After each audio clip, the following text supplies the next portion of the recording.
everything was burned down on me. Dreaming of revelry.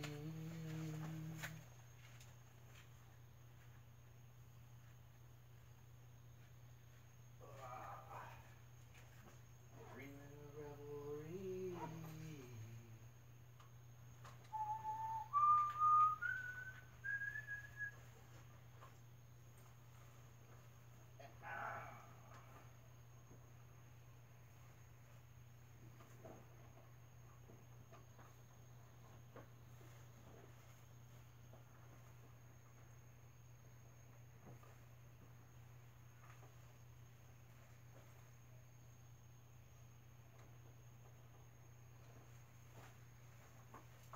Say what?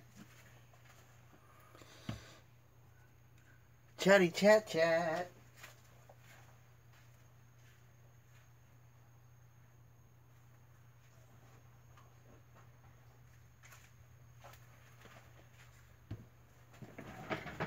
It is nighttime in Skyrim.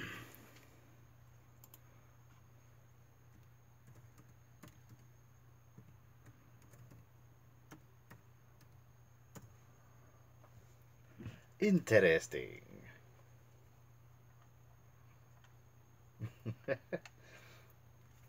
Today it connected right away. It's really nutty. Anyways, get our chat going.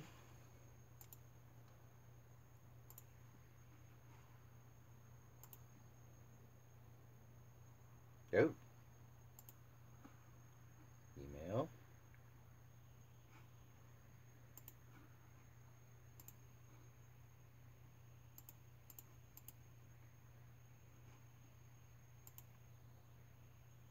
There we go.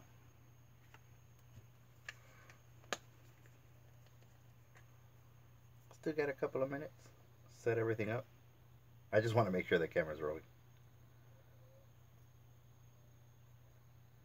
Talking to the invisible people.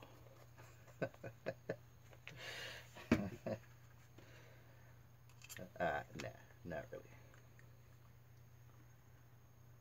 Live stream. Man, this thing is slow. Maybe I should have rebooted my computer before I started, but anyways, we're gonna go with it.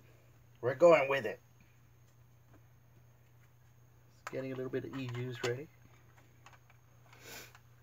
Let's see. Stream status is good. That's always a good thing. So I gotta make sure I pop this out. Pop the chat so I could see who is there and answer all your questions. Pop out chat. There we go. That works for me.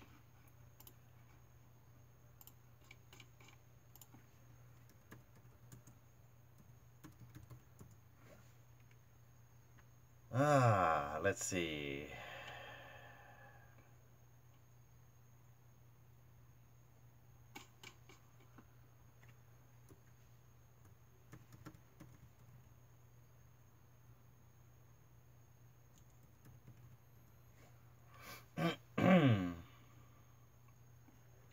It is quiet. I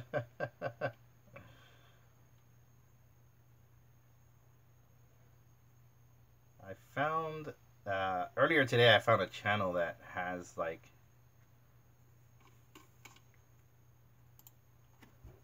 let's see, hang on just one second.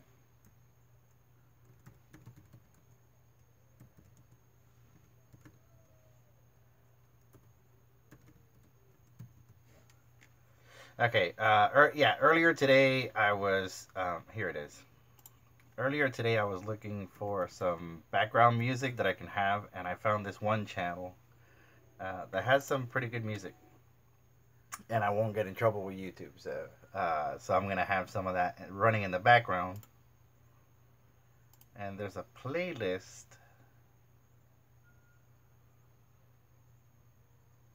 There was a playlist that I liked. Hopefully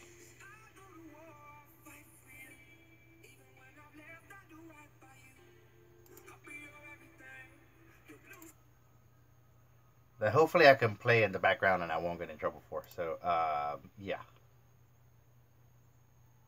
Something chill, you know. Something chill while we get ready.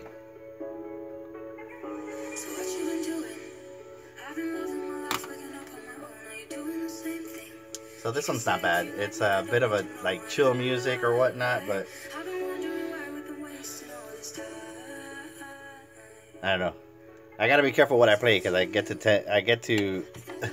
tend to get pinged by YouTube, and then later on the videos are no good and I can't use them and I have to take them down, and it kind of defeats the purpose of the live stream. I know that we're kind of hanging out and just doing our thing, but I don't want to get in trouble with anybody. So I found this mix earlier today. We're gonna kind of let it play, and we'll be ready in a couple of minutes. So.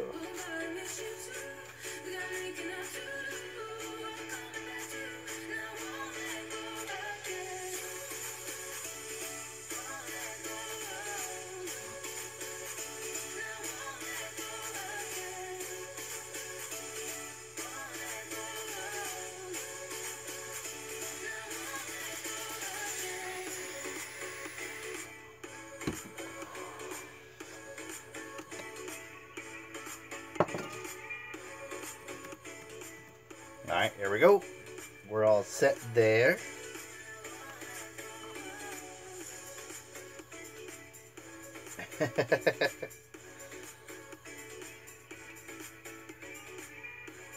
So this has been a rather interesting week.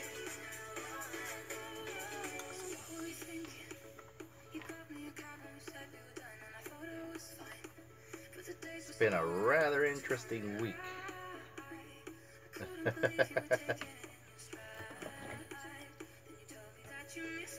It's all dark, shadowy.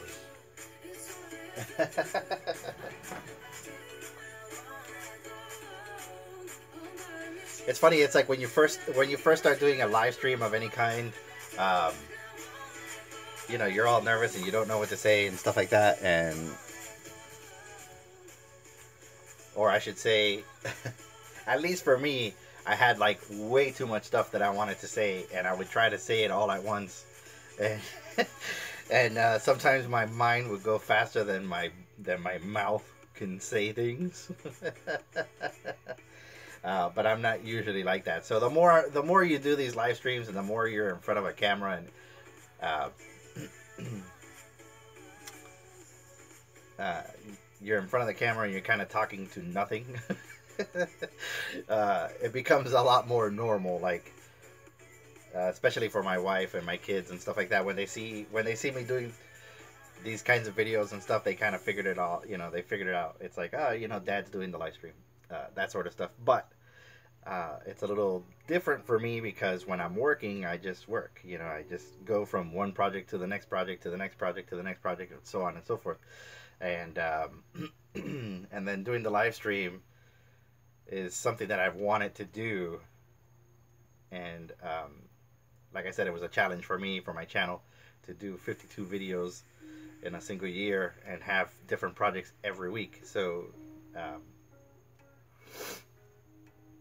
so it's a bit challenging because you want to, of course, address your audience, and you wanna of course address your audience and keep talking about things and talk about what you're creating, and at the same time focus on what it is that you're doing. So it's interesting. It's rather interesting, and like I've mentioned in previous live streams, it could be challenging, and if this is something that that you're interested in doing, I can tell you that it is. it's rather interesting. It's a bit of a challenge, and of course, just like anything, you got to do it enough to get used to it. So so for me, yeah, live streaming is a bit funky, but now I'm at the point where it's just like, you know, it kind of is what it is. And of course, I'm getting footage from the live streams and making other videos that kind of are a bit more cohesive, or they make more sense, and that's a lot better. So there's a benefit to all of this. I mean, I get to hang out. I get to have different people come in and out of the live stream. You guys can actually see what it is that I'm working on a weekly basis. I get videos, or I get footage from these videos to make other educational videos. And of course I get a lot of stills and stuff like that that I can add to Instagram. So yeah. So as you can see, I'm kind of, you know, I started the live stream and we're kind of a lot more relaxed and stuff, and just kind of going along with the motions. But that was a bit of a left turn we took there. The point I was trying to make is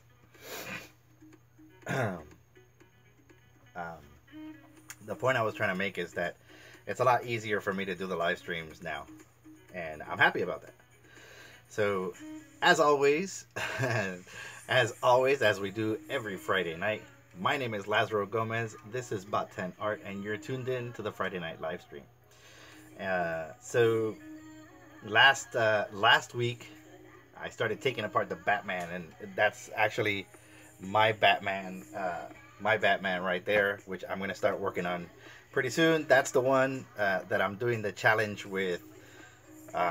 I'm doing the challenge with Steve. So that one, of course, you won't see any of the modifications that I'm making to that Batman, because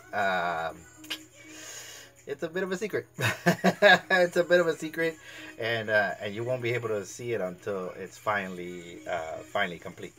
So last week I started on Will's Batman, and we started taking him apart, and what I did is I used just like a basic rattle can to kind of prime the body and get him ready for paint. He's been hanging here like all week while I worked on other projects and stuff like that. And I'm kind of right now just flexing all the joints and stuff, because those are all the parts that we're going to be painting tonight. And I ran into an interesting problem when I was priming his belt and his vest, so I kind of had to go with a different plan when it came to doing this sort of thing. The priming really didn't work on this kind of plastic, so I had to go with plan B. And it was funny because I immediately thought of Steve, and I was like, hey, whatever you do, don't paint the belt or the jacket with any kind of primer. Just you gotta go at it with acrylics. So that was an interesting lesson to learn, and it was kind of neat. So we're gonna go ahead and dive right in to the project, because I want to go ahead and paint it and kind of start putting down the basic colors of the figure of what I want to do, and of course get inside the joints and all that stuff. I got my hair dryer so that we can kind of accelerate that process and just kind of move on from there. Normally in the beginning of my stream I do some kind of introduction and talk about the things that are coming up and stuff like that. This week is rather crazy, because I finally finished the large private commission, and that was turned in, and the client was extremely happy, which in turn made me really happy. And then of course I'll be able to show what that project was next month.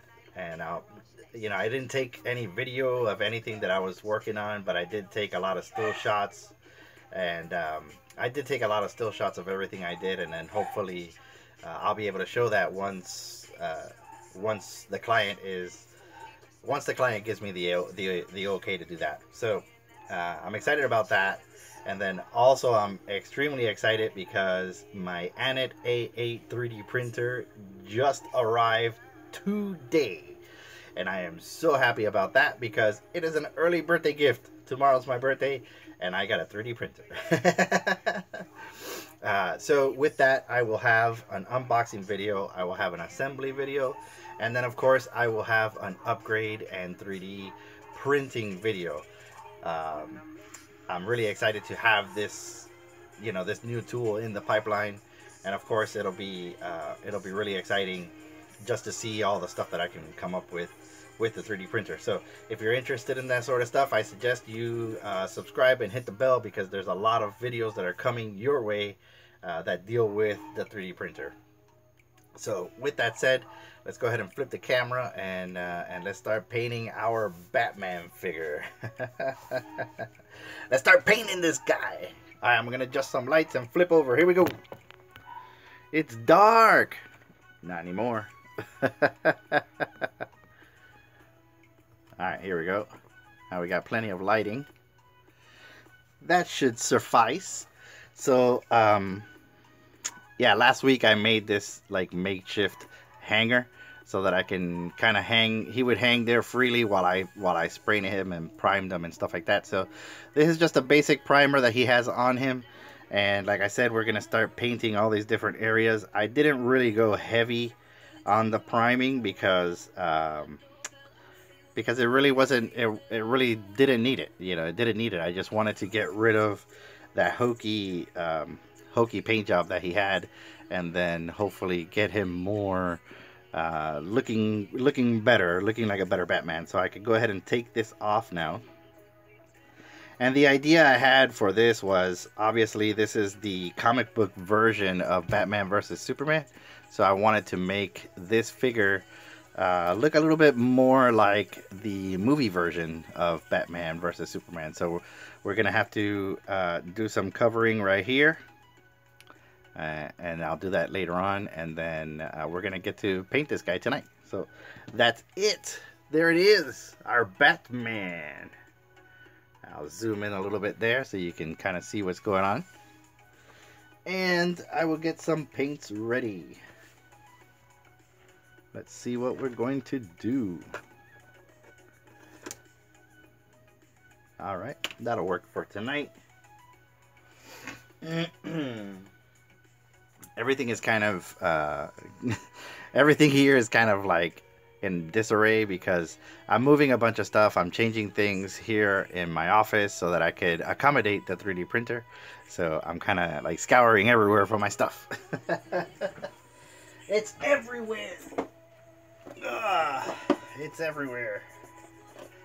There is our basic acrylic. We'll be painting mainly with that, and then of course the tester silver. We'll be using that as well tonight. All right. Feel free to just chat or ask me anything you'd like. If you have projects that you're working on, let me know. I'd like to hear what you're currently working on. So don't be shy. Grab your snacks. Don't be shy.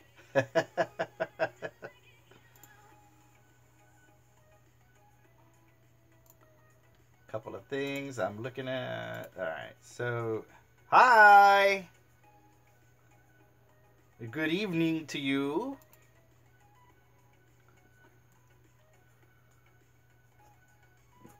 All right, so here we go. The first round is basically just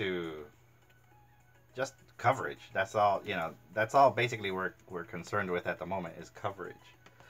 But I noticed that I do not have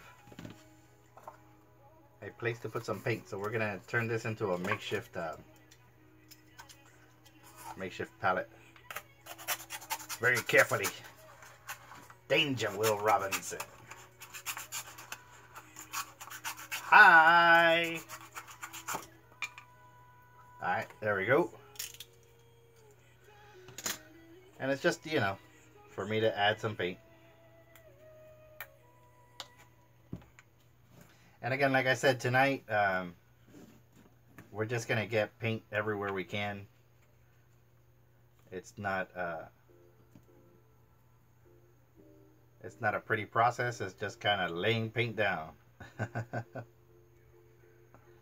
I was thinking of getting a heavy body paint for this sort of stuff, but I don't mind painting in layers. Of course, it gets the job done a lot faster, but this will do.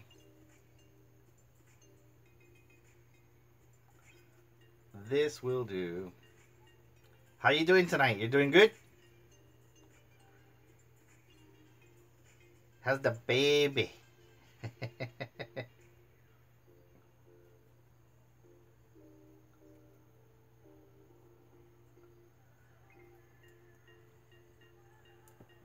Oh, the Batman? It's a commission that someone hired me to do. This belongs to my friend Will. He's a big toy collector.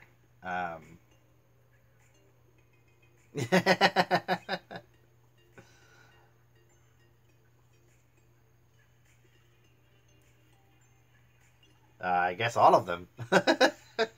All the babies. But yeah, this is a Batman that my friend Will, he is a toy collector, and he wanted me to customize his Batman. So that's what I'm doing here.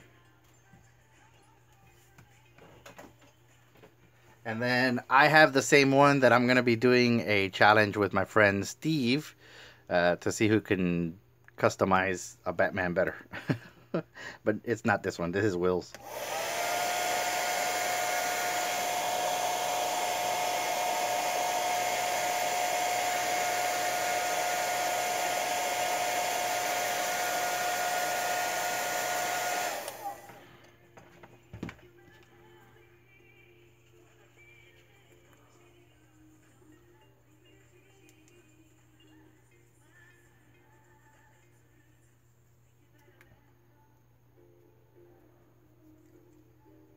Yeah, I'm kind of concerned with the joints of the figure. So as I paint, I'm gonna have to use like a clear coat to kind of protect it, because I'm afraid that the paint job's gonna just like peel right off as he articulates the figure and stuff like that. So we're just kind of doing a basic coverage right now, just dry washes and then going from there.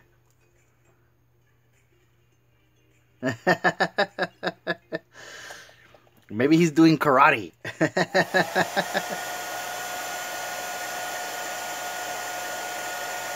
You never know. You never know. He might be the next like karate like champion or something.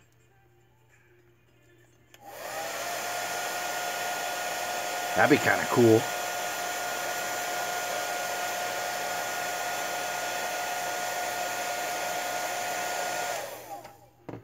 So yeah, right there, that's one of the points of articulation. So as the figure moves, I gotta be mindful of that sort of stuff right there. Who knows? We don't know. We shall see how it'll turn out. I think I could like just add the paint right onto the body.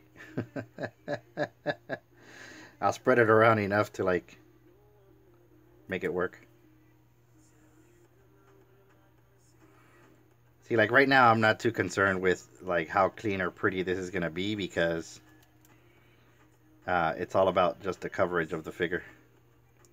And it's really weird because the neck is covered by the cowl, or not the cowl. He's got like an armor around his neck. So I'm not too crazy about this, and I don't even know if I should even like paint the chest, because the jacket goes on there too. He's got like this armored jacket. I don't know. I don't want to go too crazy though. I don't want to add like too much paint, because I'll start getting like strange little pockets of paint that'll take forever to dry. So I don't know. But yeah, you could kind of see where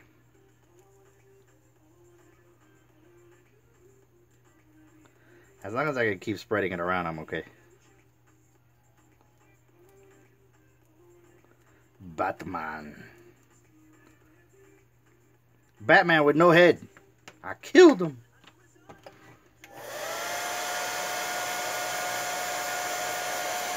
I killed Batman.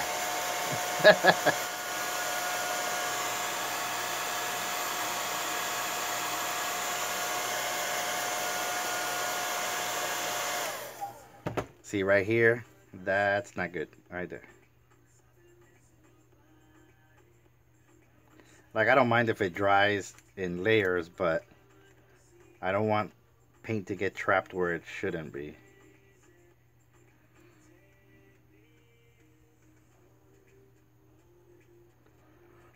So it's just this continuous process of like painting and drying, painting and drying, painting and drying. The comic book version, he's wearing the light blue suit, more traditional to the '60s version of Batman. But for this particular toy, I'm going with the movie version. Dark Knight, Superman versus Batman type figure. That's what we're going for.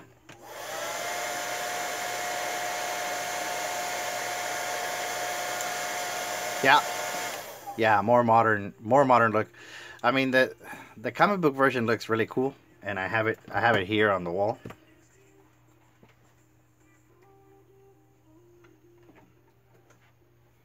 So this is the action figure. Oh, I got lights. I'm trying to avoid the lights. But anyways, this is the action figure from the comic. So this is the way that he looks like in the comic. And so we're changing him to a more updated modern Batman. Bit of a challenge. We'll make it work. We'll make it work.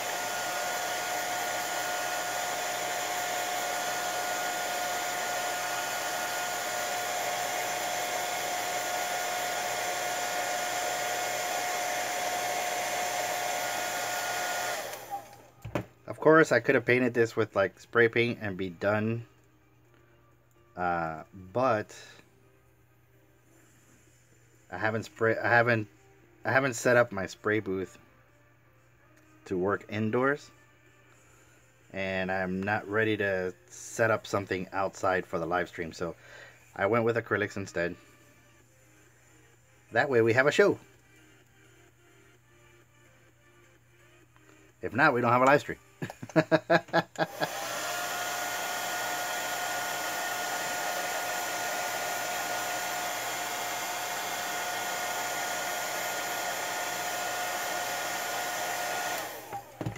So as you can see,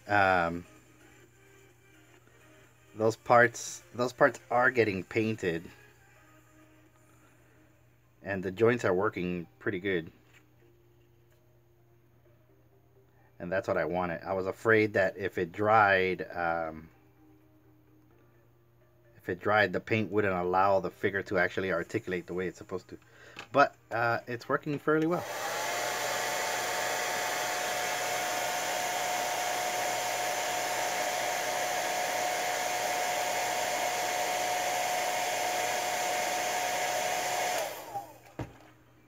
And the reason why I'm going back and forth is because I don't want these joints to get stiff. So like we keep losing a little bit right there. And I think it's just coming in contact with the figure. Like when he closes his arms back here. I don't know. I'm gonna let that cure a little bit on its own and kind of work on the feet. So let's work on that. On the legs. Never skip leg day, bro. Never skip leg day.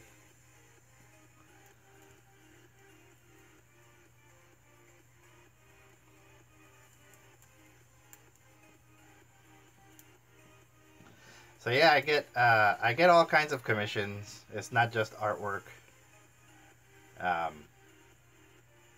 And then of course now, especially with the 3D printer, I'm pretty sure I'm gonna start getting a lot more work with the 3D printer. So I'm excited about that. I get to expand. I get to expand the company a little bit more, rather than just artwork. Which is nice. It's really nice.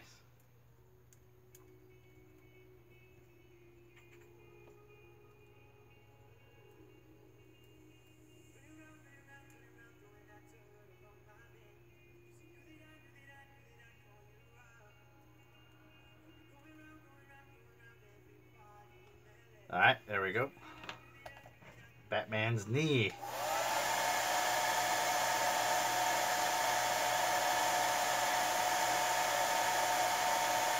It looks like he's about to sing something. I am Batman. I fight evil.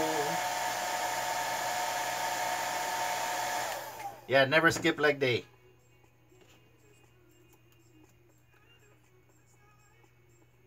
Yeah, so right there you could see that as these joints they start moving, it'll look great like that, but the minute you move it just a little bit, you're gonna start seeing the old paint job, and that's what I was afraid of. That's what I don't want. So I may have to spray it with clear coat to protect that.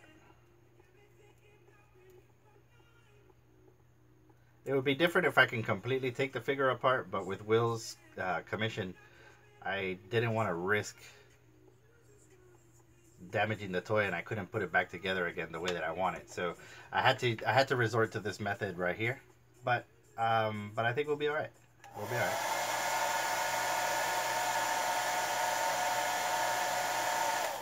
Yeah, it definitely would have worked better with spray paint. Like with my figure, I'm gonna take it apart completely, even if I damage some of the parts, because I could always put it back together again. But I am gonna spray paint all of the pieces on my figure.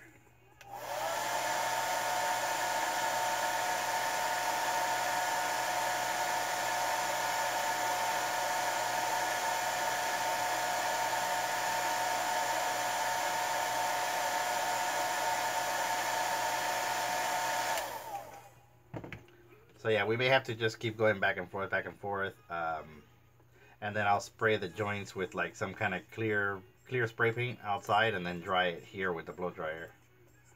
Like I have to do that lightly, because if not, I'm just gonna keep going over the same things over and over and over, and it's kind of counterproductive. Because if I move the leg now, it'll scrape in and out, so we're gonna avoid that.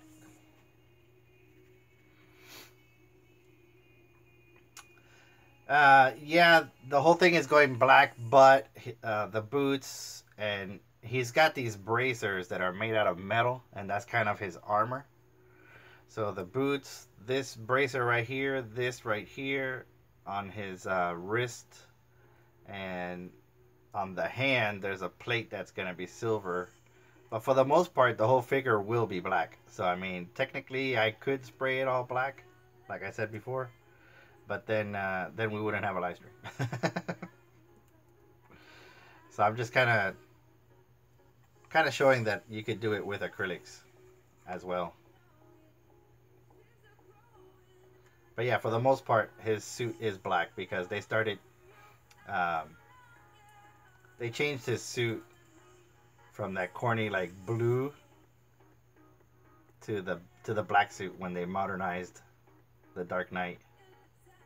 I want to say Frank Miller was the first one to put him in the gray suit.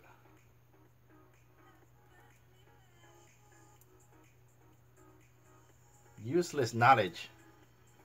Useless like college or comic book knowledge.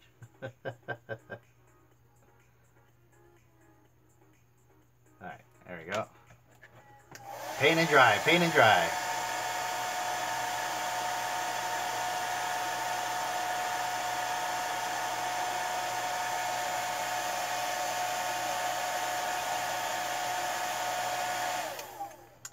Yep, I know exactly what you mean. It's like movie companies are doing that more and more. They're just saturating everything. And then Marvel, with the Marvel movies, like I've lost interest. Because the last Marvel movie I saw that I was kind of excited to see was Guardians of the Galaxy. That was it. Other than that, yeah, I'm not really interested in seeing anything else. Oh, no, I take that back. I saw Deadpool after Guardians.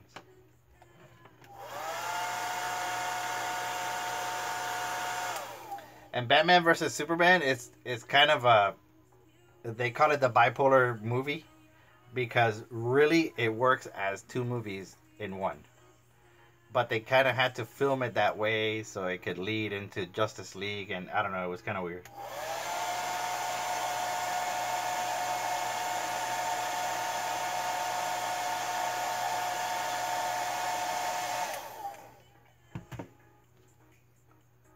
The challenges of painting a 3D object.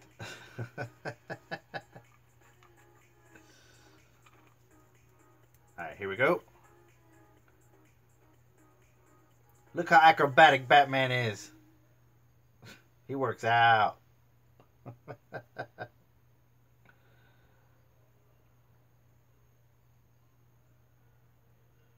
Let me know if I go off camera. I'm not really like paying attention.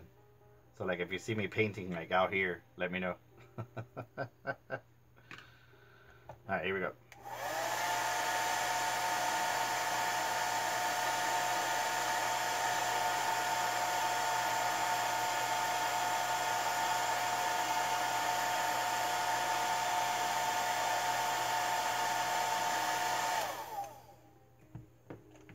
So far so good.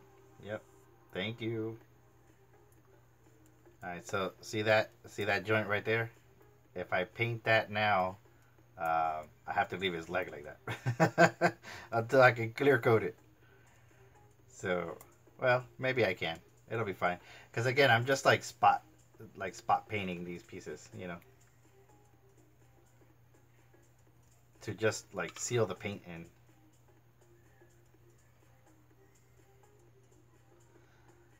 And of course, the acrylic that I'm using is not a heavy body. It's just regular acrylics.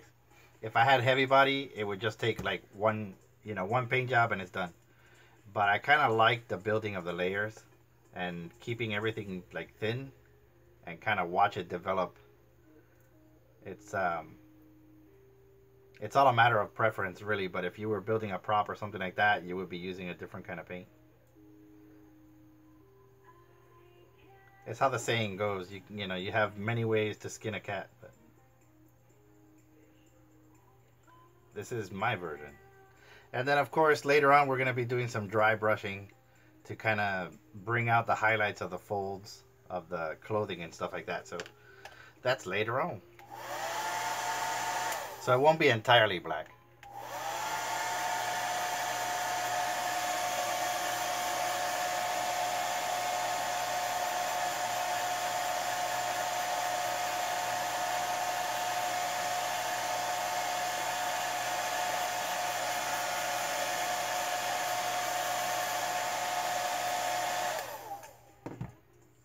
I think Marvel is just like saturating. It's like too much. Too many too fast. Same thing with Star Wars. You're going to have like Star Wars 37. Which is crazy coming from me because I'm a big Star Wars guy. Like I grew up with Star Wars, so I'm a big Star Wars guy. And even I'm tired of Star Wars right now.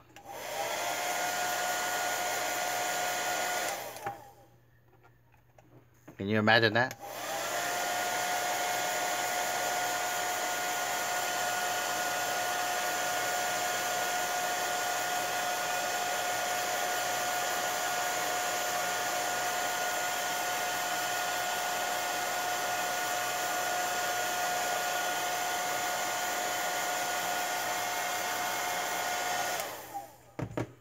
Alright, so I'm going to go ahead and let's see if we can get that on camera. I'm going to clear coat that joint right there. And then clear coat that joint right there. And then hopefully that'll lock in the paint there and I can keep going. So let's try that out. If that doesn't work, then we're going to have to change the strategy on how I paint this guy. So yeah, we shall see. Do it! I wanted a matte finish clear gloss, but I didn't pick it up, so I'll have to deal with what I got. And for those following along, I am using the Rust-Oleum 2x Ultra Cover Gloss Clear. Alright, so I'm going to spray this outside real quick. I'll be right back.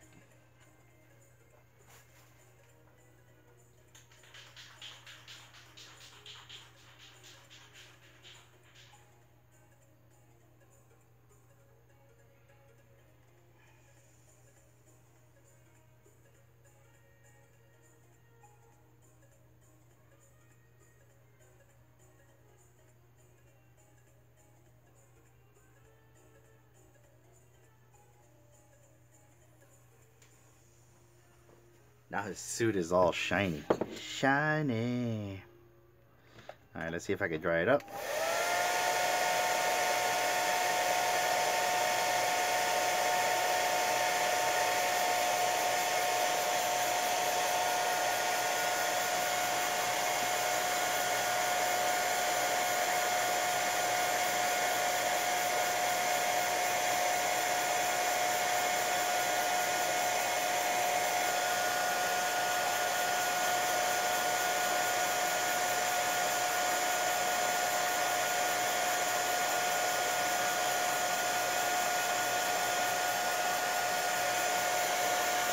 Shiny. Alright, so this will be the test. If this doesn't work, we're going to have to spray paint it. Spray paint the whole thing like I did the primer. Alright, so yeah. It would have to cure, but... Yep, we're losing the paint job, so it's kind of counterintuitive. The spray paint is going to be the best thing for this. I'm pretty sure. Yep. So tonight's mission is a failure. I failed. Alright, so what I can do is I can prep him for paint outside and then kind of hang him here while we work on other pieces. So let me go ahead and do that.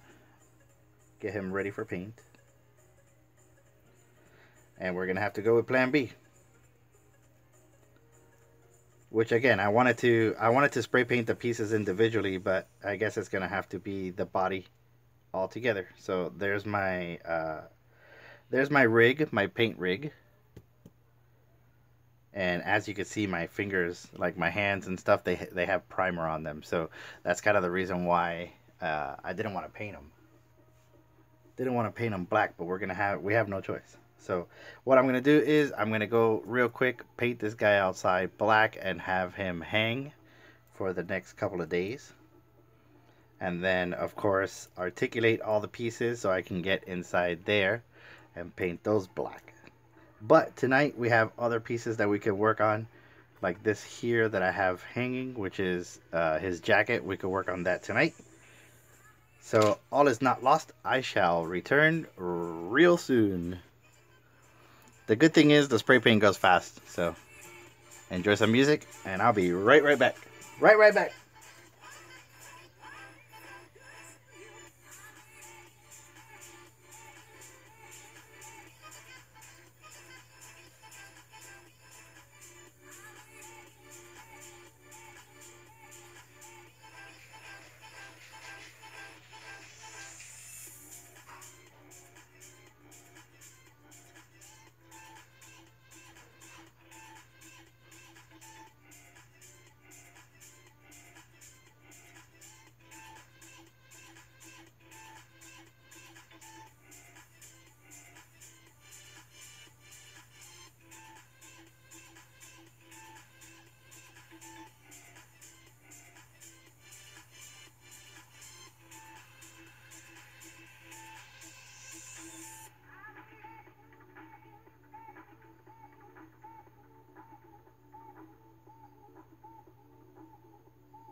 Danger Will Robinson.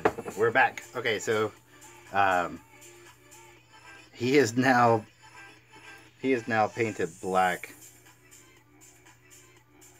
Took me a little bit longer because I wiped out some of the acrylic that I did before, but we're gonna leave him hanging and see how it goes. So what I wanted to do with the figure I could not do, but it's all right. We keep on going.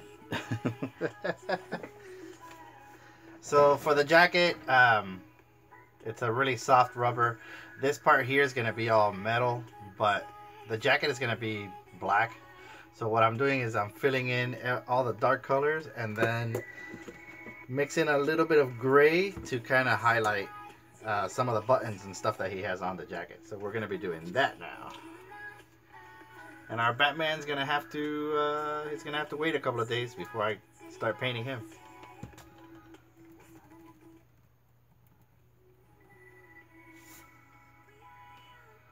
And sometimes things don't work out the way they should.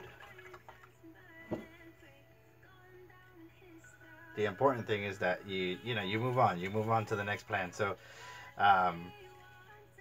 so with this jacket, it's gonna be a couple of washes. I've already done a few, but the first couple of washes is gonna be real wet.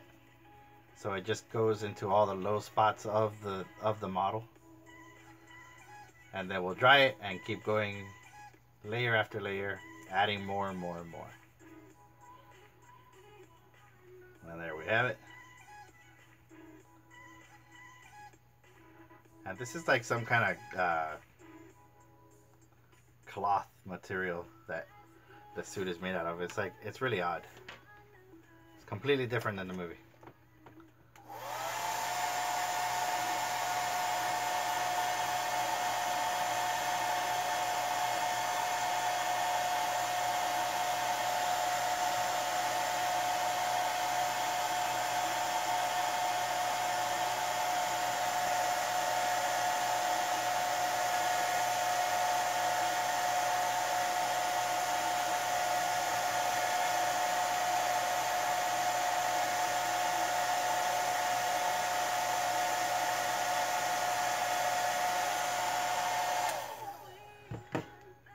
How long does it take? Usually it depends on the level of detail and what the client wants and stuff like that. Like, with this particular project, it's not going to take very long. I'll knock this out in a couple of days. And tell you honestly, I was actually thinking of just showing it tonight on the live stream already completed. But I don't know. I don't think that would have been... it wouldn't make for a good show, you know what I mean? but it all depends on my client. Like, Will wanted to see what I could do. He wanted basically a trial run, I guess, to see what I was capable of, and he's a good friend of mine, so we joke around like that. He's like, I want to see something awesome before I hire you to do anything. And then of course, he's paying me for this commission. Everything's on the up and up, but he likes to mess with me and stuff like that, and we go back and forth because I mess with him as well. But if he's a friend. Yeah, again, we joke with each other because I mean he collects toys and all that stuff, so I give him grief too. But he's a client, or he's a friend of mine, but at the same time he's a client, and that tends to happen a lot with the sort of business that I'm in. So a lot of the commissions that I do are for friends, even though I do commissions for strangers as well. But you're right. You know how it is. Boys will be boys. But in this particular case, Will gave me the figure and said that was his way of saying, go crazy. Like, do whatever it is that you have in mind, and then show me how it turns out at the end. So he gave me complete freedom to do whatever I wanted, and in this particular case, I didn't want to take it fully apart because it would defeat the purpose of the paint job and what it is that I was doing. Yeah, as an artist, it's a lot of fun when a client doesn't put any limitations or restrictions on the kind of work that you can do. It's a lot more interesting for us. So again, if Will would have said, "Hey, I really want an awesome job," then of course I would have asked him, "Well, do you want me to take it completely apart? Do you want me to, paint every single piece? Do you want me to, like, what exactly is it that you want?" And if he would have told me, "Yeah, pull it completely apart, paint every single piece, this and that, whatever, make all the modifications, and then put it all back together again," then that's what I would have done. And then this Batman figure would have taken like a month.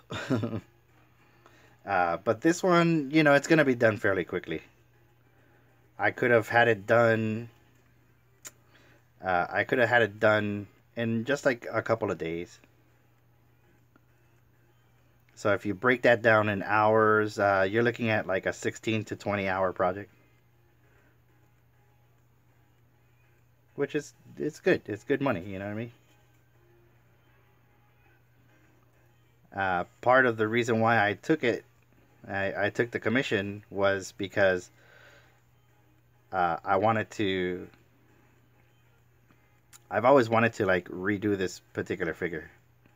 Like when they first came out, I was like, ooh, that's a good one to like redo.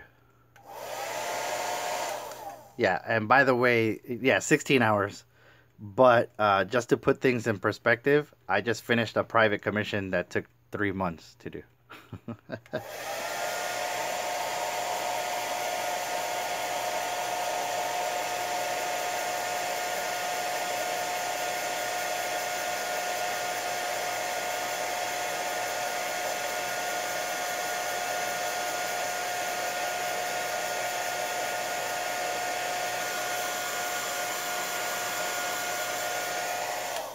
Alright, so I'm pretty happy with that. Not bad. I'm starting to see a little bit of cracking in here, but we're just gonna have to keep going with more paint. Yeah, projects can vary. Unfortunately, that is one of the pain points for an artist. Somebody will say, "Well, I want a portrait of this and that and blah blah blah, and I want it, 24 by 36, and how long would it take?" And when you tell them, "Well, it's going to take a week," or what happens to me is, and I'll tell you what, man, God bless my clients. They are so amazing, because they are people that are waiting several months for me to finish or even start their project, and they still stick around, which I'm blessed about that. And I try to get to them as quickly as possible, but there's just not enough time in the day. So what I do is I tend to double up on projects. Like right now I'm working on the Batman, but I got the Star Wars helmet right there. But yeah, people like freak out. They're like, "Well, how long is it going to take? How much is it going to cost? Why does it cost so much?" All of that good stuff. So we go through all of those things. And then that's part of the problem. Like, a lot of people don't really understand the time that it takes to do a project like this.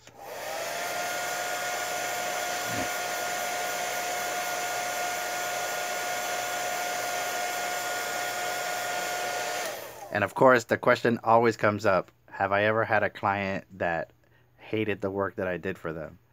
I have been doing this for a very, very, very long time, like 30 plus years.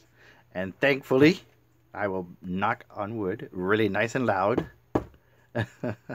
I have never had a client be upset with the work that I do.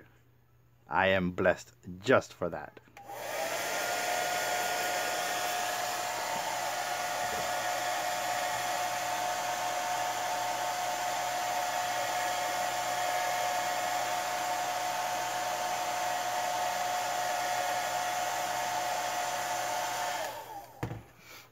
Yeah, the same thing happens with cosplay.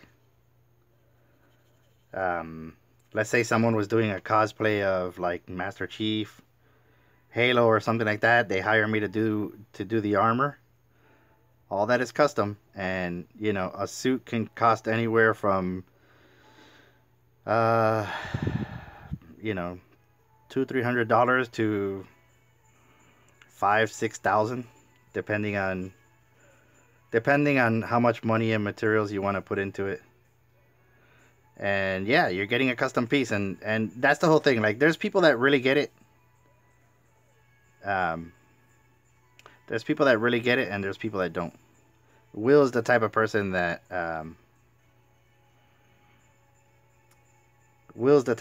he gets it. He's like, all right, you're the master, go crazy, and that's the whole thing. Like, yeah, in the art world, when you do this sort of stuff, it's easy to become egotistical and kind of like, well, screw you, you're gonna pay whatever I say because I'm the artist. But at the same time, it's a careful balance. You gotta pay your bills, you gotta pay for your materials, and you have to have happy clients. Because I mean, if you don't have clients, then you don't have work, and it's all for nothing. You know what I mean?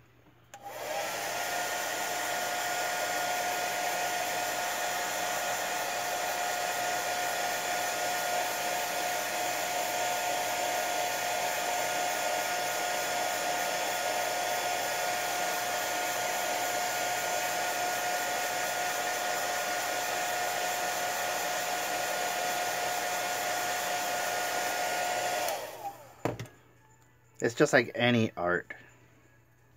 Um, don't go into a tattoo shop where the guy has been tattooing for 40 years and then expect him to do a masterpiece for like $30. It's not gonna happen.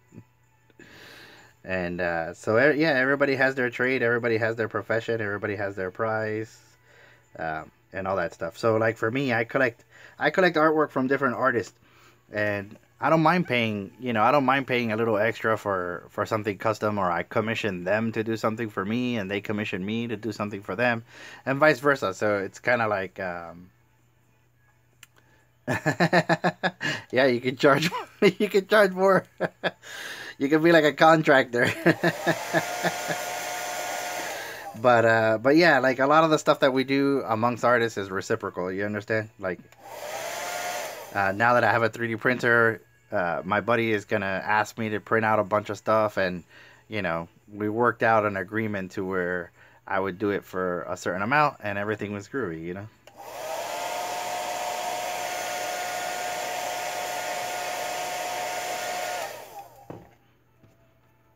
But I have seen in conventions,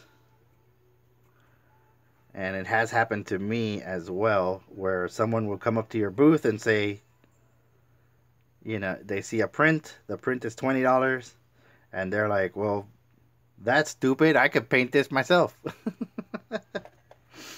And, of course, we kind of smile uh, and let it go, but the minute that person leaves, we're like, what an idiot. Like, so you could paint this yourself, right? In like 2 minutes?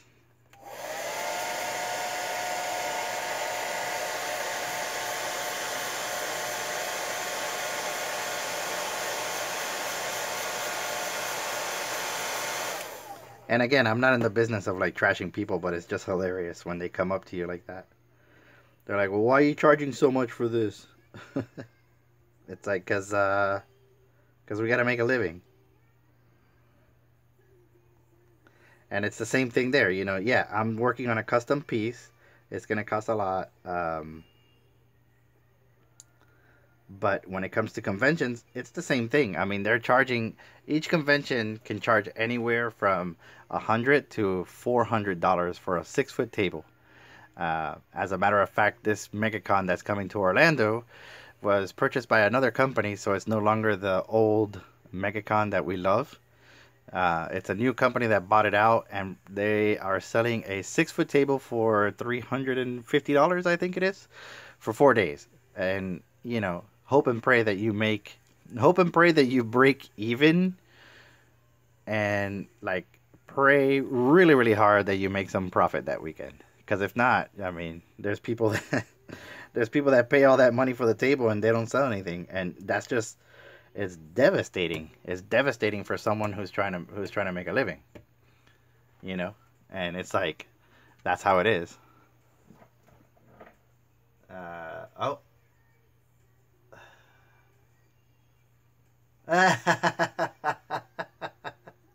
It is. I did make the aerial for you.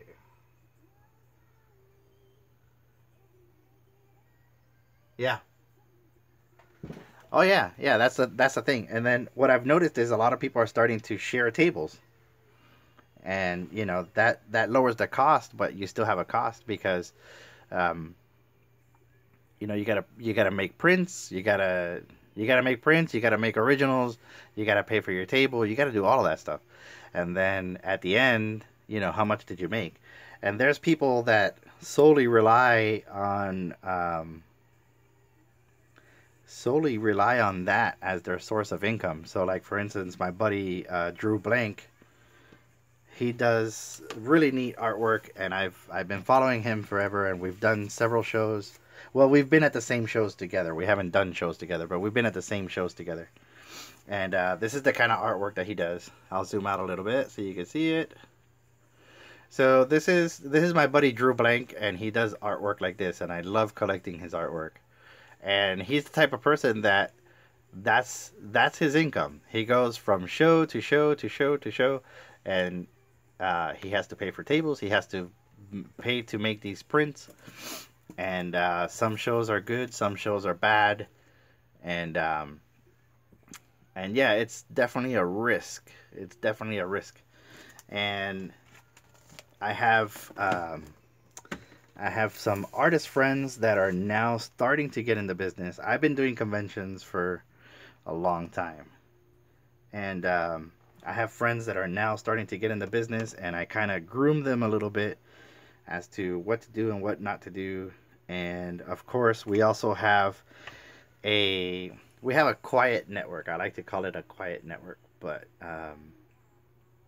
we have a quiet network of artists that get together and kind of split the cost of tables, and they work out things and maybe do their own shows and kind of avoid getting hit with these crazy fees. So yeah, when you walk around in the conventions, especially in Miami, Florida SuperCon, each one of those tables in Artist Alley is like $300 to $400. Let me see what. Actually, you know what? Let me see what Florida SuperCon is at now, because I know that convention went up as well. Yeah, I mean it's a business, and especially now that the whole like nerd culture is very popular, these conventions are starting to capitalize on all the vendors and stuff like that. So let's see, Florida SuperCon.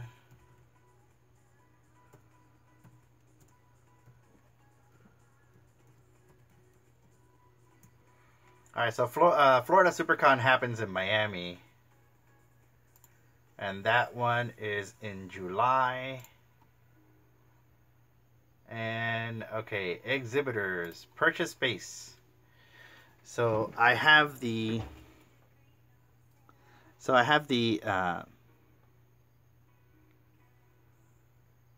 I have their page up to where you could rent booths and rent tables in Artist Alley. So Artist Alley right now is not too bad.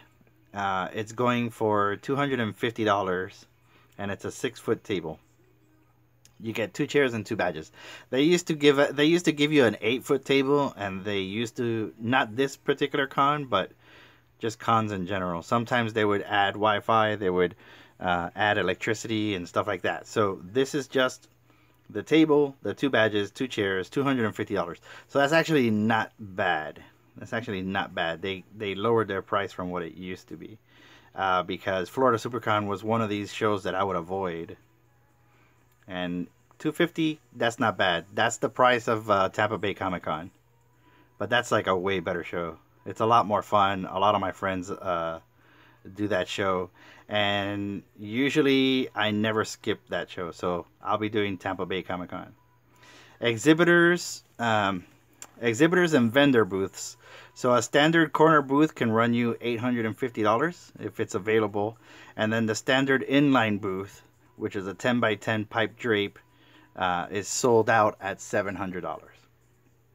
So if you're the type of person that loves to make purses and you want to sell purses in this convention, just know that you're going to have to put down $700 just to be there. Oh, yeah. And then, of course, you have the premier corner booths, which is a 10 by 10 with pipe and drape.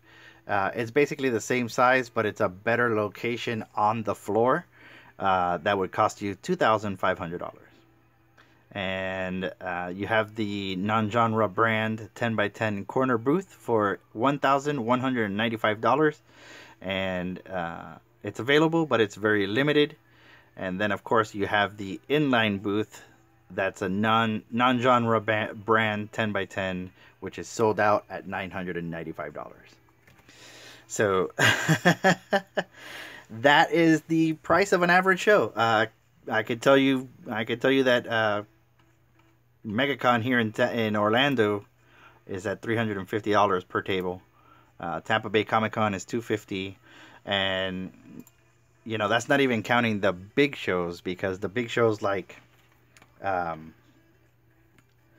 New York Comic Con or San Diego Comic Con, those are the big ones. Those are like the really big conventions. Those booth prices can sometimes triple in price, and also there's a huge waiting list. So like, for instance, if I wanted to go to Florida SuperCon and I put my money down and everything's groovy, I still have to wait 3 years to have a booth. So as you can see, you really have to be on your A game. And then you could imagine the frustration. You can imagine the frustration of someone who's just starting out when someone comes to their booth and it's like, well, why are you charging $20 for this print? I could print this at home. It's like, yeah, you can. We're not saying you can't. So yeah, shows can be expensive. And I have been fortunate enough to where all the shows that I've gone to or I've done, I've either broken even or came back with a lot of profit. And again, I'm one of the lucky ones. In the whole time that I've been doing it, I've had, I could probably count on one hand how many shows I came back negative, and it's not a good feeling.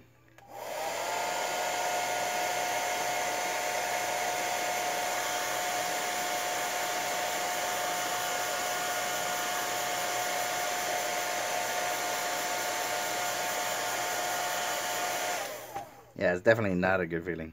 All right, so I should do a live stream just based on that. I didn't want the Batman to be just me bitching about conventions. But I mean, that's the whole point of the live stream. I'm not really bitching. I know what I'm in for. I know what I signed up for, and I have a lot of friends that do these shows, and I have a lot of fun. As a matter of fact, one of the conventions that I go to just for fun is DragonCon up in Atlanta, and that goes for about 4 days. And you know, the price to just get into that convention is $150. But it's a convention that I enjoy because a lot of cosplayers go. You learn a lot of things. You get to hang out with a lot of people that do the same thing I do. So there's great conventions. You know, there's good conventions. You can make money if you're smart about what you're doing, and it's not just the convention. You know, artists have actually. Let me do this. So basically, when it comes to these kinds of shows, a person like me, yeah, the network, you know. But a person like me would have multiple revenue streams. So for instance, I make money doing commissions just like this. I make money selling prints online, doing the conventions, um, you know, freelance work. There's a lot of websites that help people like me, like Upwork, Fiverr, all of these different places that you can basically log on, write down your skills, and then get paid for that. Who's that? Oh, she's the cutest. It's like that's your uncle. But yeah, going back to that, like again, I didn't want this to turn into that, but I guess that's the whole point of the live stream, is to actually discuss about these sort of things. Uh, but but yeah, you have people that are, that are just starting out. They're really honing into their craft, which means like they're really doing a great job with their artwork, and then they spend a ton of money on prints, on bags and everything, and frames, and preparing everything for shows, and they spend a lot of money on these shows, and then and it goes horribly wrong for whatever reason. And that's the whole thing. Conventions are always changing. It's like one year it's all Naruto, and then the next year it's all Attack on Titan, and the next year it's all video games, and the next year is GI Joes, and whatever is popular in that particular year. So an artist like myself, like Drew Blank, man, like there's so many artists out there. Robo Ono, my buddy Kenji, Robo Ono. You have to adapt. You have to always constantly be adapting, and kind of be ahead of the curve, and it's always a risk from print to print. I can have a print of Harley Quinn that's like awesome, and I'm not too sure how it's going to work on the convention. I do 10 of them, completely sell out. People are driving me crazy. I have to send the orders to them because they paid for it at the convention, and I mail it out to them. And I'm like, holy crap, like this was really awesome, right? I sold a lot of Harley Quinn prints. So the next year, here comes the same show. I print 20 or 30 of these things because I think they're going to fly off the shelf, and they sit there and collect dust. So all the money that I made, I just blew it. And then, again, the third year, you have all these prints, and you're like, I got to discount these to kind of make my money back, or figure something else out. So you put the same prints out, and you discount them, and you sell them all. It's like, it's mind-blowing. Like, that's the way conventions work. So as you can see, you could understand the frustration. You could understand the frustration of an artist who like goes to these shows, and like goes through all of those things, and has deals with the people and stuff like that. So for me, I never saw it as a bad thing. If someone came up to me and said, man, why is this so much? And to begin with, my prints are not very expensive, because you can get an 11 by 17 for like $10. A small 5 by 7 is $2. An 8 by 10 is $5. So it's like, my prints are cheap. And I've never had someone come up to me and say, why is this so expensive? The only time that happened is when I had a couple of paintings out, and of course I explained it to them. Instead of mocking him or whatever, I explained it to him. I said, well, there's a cost of materials. Canvases cost anywhere from $4 to $10, and even higher. There's some canvases that cost $30, $40, depending on what you want to do. These paints, like these right here, these are cheap acrylics, and they cost $7. The heavy body acrylics, or the really the paints that have a lot of pigment in them, they can cost anywhere from $13 to $15 just for this little tube right here. Of course, it'll last a lot longer than this one, and there's benefits to it, and this and that, whatever. But it's definitely a business. You're not just paying for the person's talent, you're paying for the materials that go along with it. With this particular toy, yeah, Will bought a $19 toy, and then he's asking me to make it look like a $40, $50 toy. So that's all part of it, and that's all Um, that's all part of it. It all goes into play. So, especially when you're starting out and when you're a new artist, those are all things that you need to consider. And with shows, it's the same thing. I mean, some shows are really expensive, some shows are not. I do a show, which is the Claremont Comic Con. It's a small show. I know the owner, and you pay a small fee because it's starting out. It's a brand new con. Not a lot of people know about it, but it's cost effective. You know what I mean? Like, I've had good years there. A lot of good years. It's like you pay a small amount for the table and you come home with a huge profit margin, and that's sort of the stuff that we like. So being an artist, half of the job is actually being an artist, and the other half is being a business person. You got to be smart, and you got to know. You got to know what it is that you're doing, what your limitations are, what your capabilities are. Those are all things that are going to benefit you in the long run. And for me, like I said, I've been doing artwork. Tomorrow's my birthday. I'm going to be 43 years old. I've been doing it all my life. So, yeah, there you have it. And then, of course, all my friends, it's like, yeah, you're right. You gotta be smart. And then those are the kinds of things that I talk about, and those are the kinds of things that I learn along the way. So when MegaCon comes around next month, I have a couple of commissions that people have hired me to create, and you guys get to see those creations. I get to finish those creations for those people. I get paid, this, that, and the other, and that allows me to visit the con. So on a Saturday or a Sunday, I can pay the money to go pay the con because I have all these commissions done. So it's not out of my pocket. If I had a table, then of course I would be working the entire weekend, and I would make my money that way. So as an artist, it's important to have multiple revenue streams. And for me, having the 3D printer, that's going to add another revenue stream. And, it is what it is. It is what it is. So you never know where your next meal is coming from. And you also, you have to, to me, it's more of a vibe thing. So the more positive vibes I put out there, the more positive vibes I receive.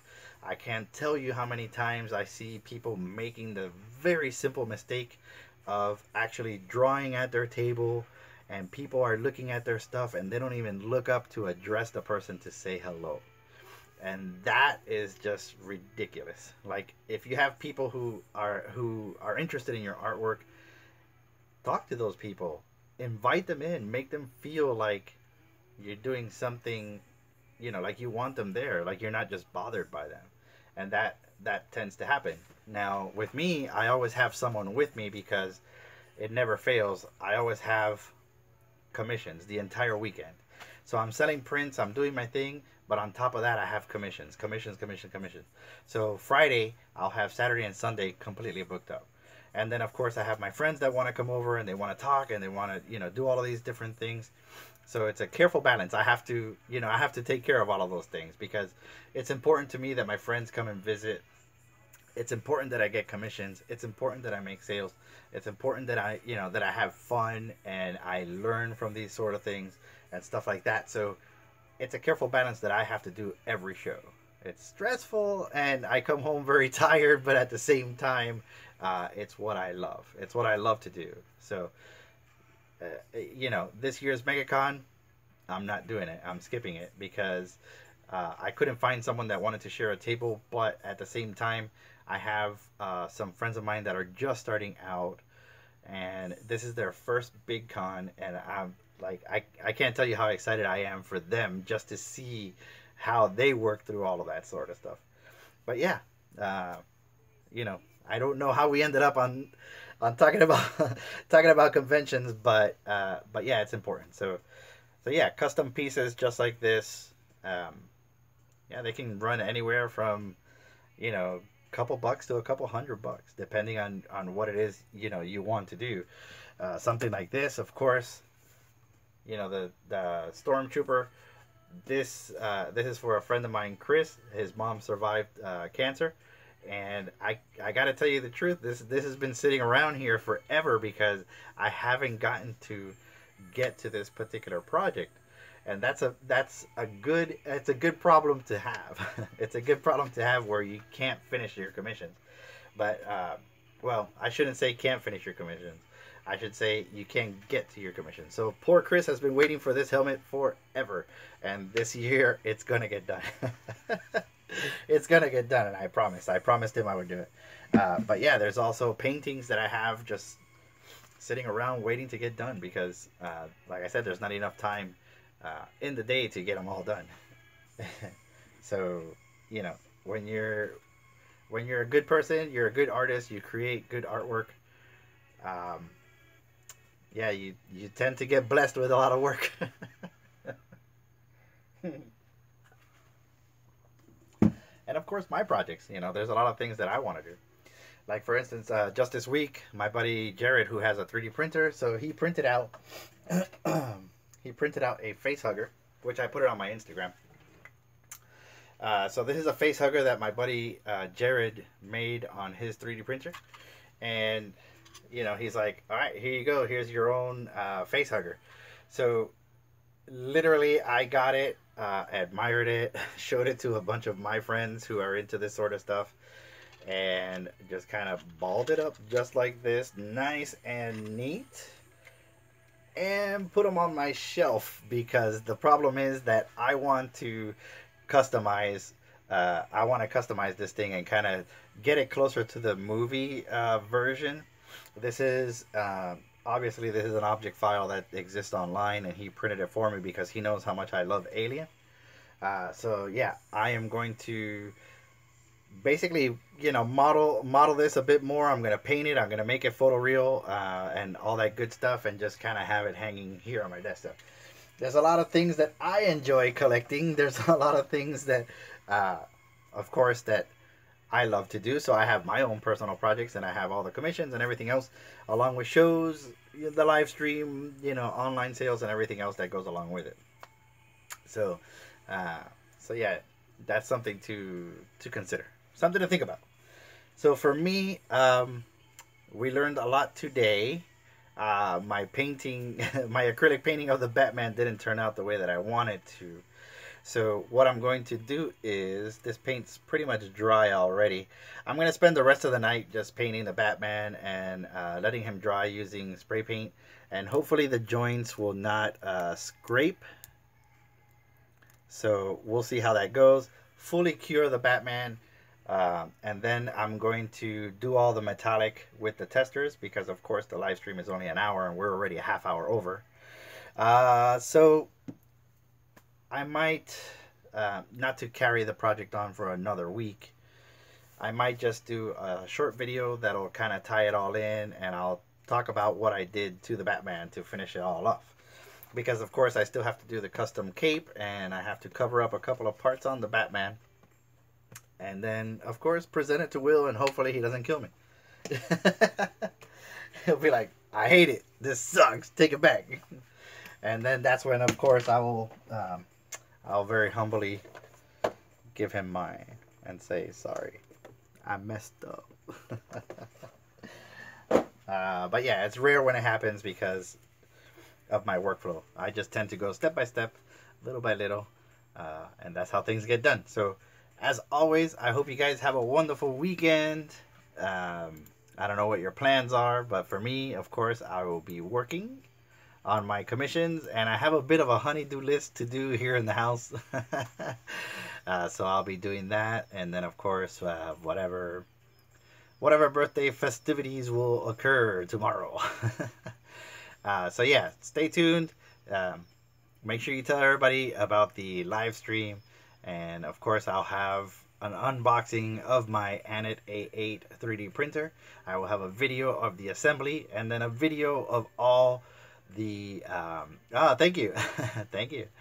And a video of all the customizations that I'm going to do to the 3D printer, just to get it, you know, just to get it pretty awesome. So as always, thanks for watching, thanks for hanging out with me, thank you for all your questions, Tanya, very much. Thank you. And it's good to know that Aria could see her uncle. It's like, I know that guy. And of course, to all my friends, family, and everybody else, I just want to say thank you. I love you all very much. Thank you, as always, for all the support. And hopefully we get a lot of views on this one. I don't have a view like goal or anything like that, but it does help me out when I get views on YouTube, and we could just build the channel. And more stuff is on its way. I promise you that. I promise you that. I am a busy man. All right, guys. Until next time, we'll see you. Have a wonderful weekend. Bye. Oh, I know you will. All right, we'll see you guys. Bye-bye.